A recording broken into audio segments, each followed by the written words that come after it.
Champions league is back. রাতে Real মাদ্রিদকে আতিথ্য দেবে ম্যানচেস্টার সিটি। নিজেদের ঘরের মাঠে কাজটা কতটা সহজ করতে পারবে বা কতটা কঠিন করে তুলতে পারবে রিয়াল মাদ্রিদের জন্য, সেটা অনেক বড় একটা প্রশ্ন। তবে হিসেব নিকেশের বাইরে অনেক কিছু রয়েছে যা অবশ্যই দুই দলের ভক্তদের ভালো করে মনে রাখতে হবে। রিয়াল মাদ্রিদের জন্য কাজটা অনেকটাই সহজ, তার কারণ প্রথম লেগে যেই ধরনের ম্যাজিক্যাল পারফরমেন্স দেখিয়েছে রিয়াল মাদ্রিদ, যা কিনা রিয়াল মাদ্রিদের ভক্তরাও বিশ্বাস করতে পারেনি। মানে ম্যাচ শুরুর আগে যদি কোনো রিয়াল মাদ্রিদ ভক্তকে বলা হতো ম্যানচেস্টার সিটির বিপক্ষে রিয়াল মাদ্রিদ এইভাবে ডমিনেট করে খেলবে নিজেদের ঘরের মাঠে এবং বড় একটা লিড নিয়ে খেলবে এবং শেষ পর্যন্ত সেই লিডে শেষ করবে ম্যাচ, এটা কোনো একজন ভক্তকেও বিশ্বাস করতো না, কিন্তু দিন শেষে সেটাই করেছে। রিয়াল মাদ্রিদের জন্য কাজটা সহজ হবে না। কেন এই কথাটা বললাম জানেন? কারণ ম্যানচেস্টার সিটিতে এমন কিছু প্লেয়াররা রয়েছেন যাদেরকে আপনি প্রতিপক্ষ হিসেবে হোক বা সতীর্থ হিসেবে হোক বা যে জন্যই হোক না কেন, তাদেরকে আপনি কোনোভাবে অসম্মান করতে পারেন না। শুরুতে যদি একটা নাম বলি, সেটা হচ্ছে আর্লিং হালান্ড। যেদিন তিনি জ্বলে ওঠেন সেদিন প্রতিপক্ষের যে ঘুম হারাম করে দেন, এটা নিয়ে কি কারোর কোনো বিন্দুমাত্র সন্দেহ আছে? যদি আপনি আরেকটা নাম যোগ করতে বলেন, তাহলে সেই নামটা হবে বার্নার্ডো সিলভা।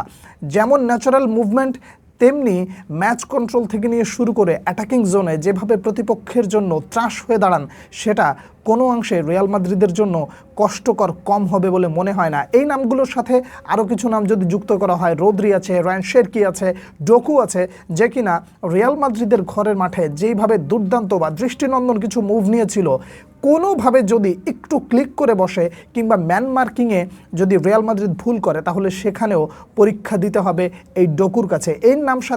এই নামগুলোর সাথে আপনি সাভিনহোর কথাও ধরতে পারেন। রিয়াল মাদ্রিদের বিপক্ষে কিন্তু তিনিও ভালো করেছিলেন।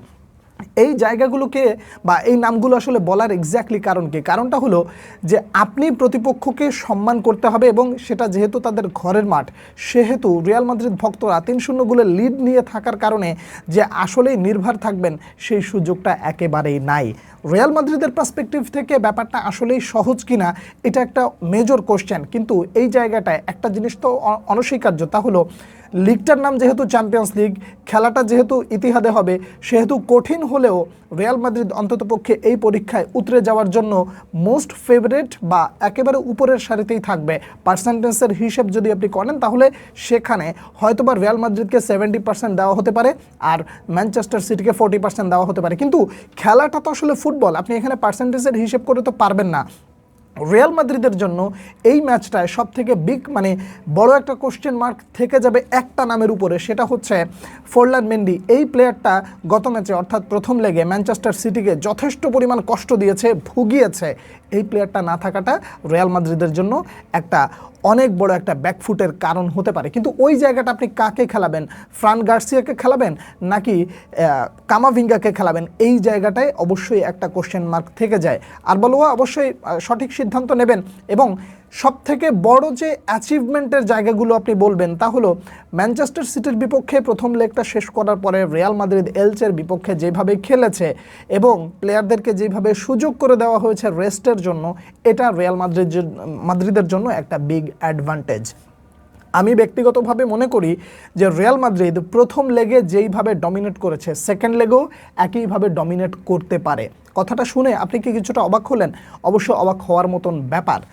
আপনাকে আমি একটু ফিরিয়ে নিয়ে যেতে চাই কার্লো আনচেলত্তির আমলে। আনচেলত্তির যুগে তিনি একটা ফর্মুলা খুব ভালোভাবেই ফলো করতেন, যে লিডে আছি কিংবা অ্যাডভান্টেজে আছি, আমি প্রতিপক্ষকে বল ছেড়ে দেব, প্রতিপক্ষকে বল ছেড়ে দিয়ে দিয়ে দিয়ে দিয়ে দিয়ে এমনভাবে একটা কাউন্টার অ্যাটাকে যাব কিংবা এমন একটা সময় যে তাদেরকে চেপে ধরবো যখন তারা বের হয়ে আসার সুযোগটা পাবেই না। কেন এই তুলনাটা বা এই উদাহরণটা টেনে আনলাম জানেন? আপনি একটা জিনিস ভালো করে লক্ষ্য করবেন যে রিয়াল মাদ্রিদের কাছে এই মুহূর্তে 3টা গোল রয়েছে। 3টা গোল কিন্তু 1-2টা গোল না, অনেক কষ্টসাধ্য একটা ব্যাপার। ম্যানচেস্টার সিটিকে আজকে নিজেদেরকে উজাড় করে দিয়ে খেলতে হবে, এটা সত্য কথা। এটা তারাও সেই চেষ্টায় ঘাটতি রাখবে না, এটাও সত্য। কিন্তু রিয়াল মাদ্রিদের জন্য বিষয়টা অ্যাডভান্টেজের জায়গা নিয়ে যেহেতু আলোচনা করছি, রিয়াল মাদ্রিদ এই জায়গাটাও অনেকটা অ্যাডভান্টেজে থাকতে পারে, যে বল ছেড়ে দেওয়া, নিজেদেরকে ডিফেন্ড করা। আমাদের হাতে কাউন্টার অ্যাটাকে যাওয়ার কিন্তু যথেষ্ট পরিমাণে রসদ রয়েছে। সেই রসদের একটাই নাম, সেটা হলো ভিনিসিয়াস জুনিয়র। অনেক ম্যাচে তিনি পার্থক্য গড়ে দিয়েছেন। এই কয়েকদিন আগেই কার্লো আনচেলত্তি বলেছে যে আমি বিগ ম্যাচে ভিনিসিয়াস জুনিয়রকে ফ্লপ হতে দেখি নাই। আর চ্যাম্পিয়ন্স লিগ আসলে চ্যাম্পিয়ন্স লিগের হুইসেলটা যদি বেজে ওঠে তাহলে রিয়াল মাদ্রিদ কতটা জ্বলে উঠতে পারে সেই হিসেব নিকাশ আর নতুন করে বলার দরকার নেই, আপনারা আমার চেয়েও ভালো জেনে থাকবেন। ভিনিসিয়াস জুনিয়রের জন্য আজকে আরও একটা ম্যাজিক্যাল রাত উপহার দেওয়ার মতো। তিনি আজকেও যদি সেরকম কিছু করেন আমি ব্যক্তিগতভাবে অবাক হব না। তিনি ওই ধরনের পটেনশিয়ালিটি রাখেন এবং আগেও করে দেখিয়েছেন। ভিনিসিয়াস জুনিয়রের সাথে জোড়াটা আসলে আপনি কাকে দেবেন?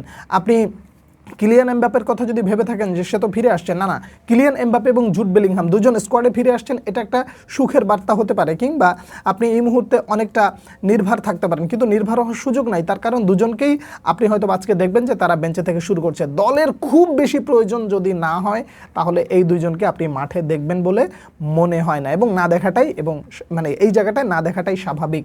ভিনিসিয়াস জুনিয়রের সাথে আমি ব্যক্তিগতভাবে চাইব ব্রাহিম দিয়াজকে। এলচের বিপক্ষে ব্রাহিম দিয়াজ এত দুর্দান্ত এবং ইফেক্টিভ রোল প্লে করেছে, সেটা অবশ্যই মাথায় রাখতে হবে আপনাকে। আপনারা যারা এলচের বিপক্ষে ব্রাহিমের খেলাটা দেখেছেন নিশ্চয়ই আপনারা ভুলে যাবেন না। তো এই বিষয়গুলো পর্যালোচনা করলে দেখা যায় যে রিয়াল মাদ্রিদ প্রথম লেগে যেইভাবে মিডফিল্ড নিয়ন্ত্রণ করে প্রতিপক্ষের জন্য থ্রেট ক্রিয়েট করেছে, সেই ফেদে ভালভার্দে হঠাৎ মুভমেন্ট এবং একই সাথে বিগত ম্যাচে আর্দা গুলার যেভাবে দুর্দান্ত একটা গোল করেছে, এই ব্যাপারগুলো যদি রিয়াল মাদ্রিদ আজকে আবার ঘটিয়ে দিতে পারে তাহলে রিয়াল মাদ্রিদের জন্য খুব বেশি একটা অ্যাক্সিডেন্টালি রাত হবে বলে মনে করি না। আর রিয়াল মাদ্রিদ যদি নিজেদের খেলাটা খেলতে পারে তাহলে ম্যানচেস্টার সিটি থেকে জয় নিয়ে আসাটা মোটেও কষ্টসাধ্য হবে বলে মনে করি না। তার কারণ তারা অল কাউন্টার অ্যাটাকে যখন আসবে, রিয়াল মাদ্রিদের কাছে একটা সুযোগ যদি আসে তাহলে ওই একটা সুযোগ হয়ে দাঁড়াবে ট্রাম্প কার্ড। কেন ওই কথাটা বললাম? যে আপনি 3-0 গোলের লিডে রয়েছেন, এখন আবার যদি একটা গোল পেয়ে যান সেটা কিন্তু অবশ্যই একটা কোশ্চেন মার্ক হয়ে দাঁড়াবে। আবার এই প্রশ্নের বা এই কথার বিপরীতে একটা প্রশ্ন কিন্তু থেকে যায়, কোনোভাবে যদি ম্যানচেস্টার সিটি প্রথম হাফে 2 গোলের লিড মানে 2 গোল দিয়ে ফেলে, তখন রিয়াল মাদ্রিদের জন্য সেই ম্যাচ ডিফেন্ড করাটা অনেকটা কষ্টকর হয়ে যাবে। কেন জানেন? সেকেন্ড হাফটা অবশ্যই ইতিহাদে তারা ছেড়ে কথা বলবেন এবং 2 গোল মানে পেয়ে যাওয়ার পরে তারা আত্মবিশ্বাস আরও গেইন করবে। রিয়াল মাদ্রিদ ডিফেন্ড করার পাশাপাশি যদি স্কোরিং জোনটাকে ভালোভাবে কাজে লাগাতে না পারে তাহলে সেটাও একটা কোশ্চেন মার্ক থেকে যায়। রিয়াল মাদ্রিদ আজকে কি ম্যান সিটির বিপক্ষে নিজেদের সেরা ফুটবলটা দিতে পারবে? তো ম্যানচেস্টার সিটির বিপক্ষে রিয়াল মাদ্রিদের ইতিহাস খুব খারাপ না, আবার খুব বেশি ভালো না, কিন্তু যে কামব্যাকের ইতিহাস রিয়াল মাদ্রিদ সিটির বিপক্ষে লিখেছে পেপ গার্দিওলা নিশ্চয়ই তা হয়তো ভুলে যাবেন না। সেই ভিনিসিয়াস জুনিয়র যিনি একটা দুর্দান্ত গোল করেছিলেন কারিম বেনজেমার সাথে, এই রাতগুলো ভিনিসিয়াস জুনিয়র যেহেতু আপনাদেরকে উপহার দিয়েছে, আজকে রাতেও ভিনির কাছ থেকে এমন কিছু পারফরমেন্স বা এমন কিছু গোল আমরা প্রত্যাশা করি। একই সাথে ফেদে ভালভার্দের নামটা পেপ গার্দিওলাকে একটু স্মরণ করিয়ে দিতে চাই যে তিনি যেভাবে প্রথম লেগে করেছেন, আজকে তিনি কি গার্দিওলার মাথা ব্যথার কারণ হবে? তার কারণ অন্যান্য সময় পেপ গার্দিওলা পড়াশোনা করে আসেন বা প্লেয়ারদেরকে সবসময় সিরিয়াস থাকতে বলেন ভিনিসিয়াস জুনিয়রকে নিয়ে, কিন্তু হঠাৎ করে অর্থাৎ প্রথম লেগে যেভাবে ফেদে ভালভার্দে আবির্ভূত হলেন সেটা অবশ্যই পেপ গার্দিওলার জন্য মাথা ব্যথার কারণ হতে পারে। আমার কাছে যা ছিল তাই আপনার সামনে তুলে ধরলাম। আপনারা কে কী মনে করছেন জানাবেন। পরবর্তী ভিডিওতে আবারও কথা হচ্ছে, দেখা হচ্ছে। সে পর্যন্ত অনেক ভালো থাকবেন। আল্লাহ হাফেজ।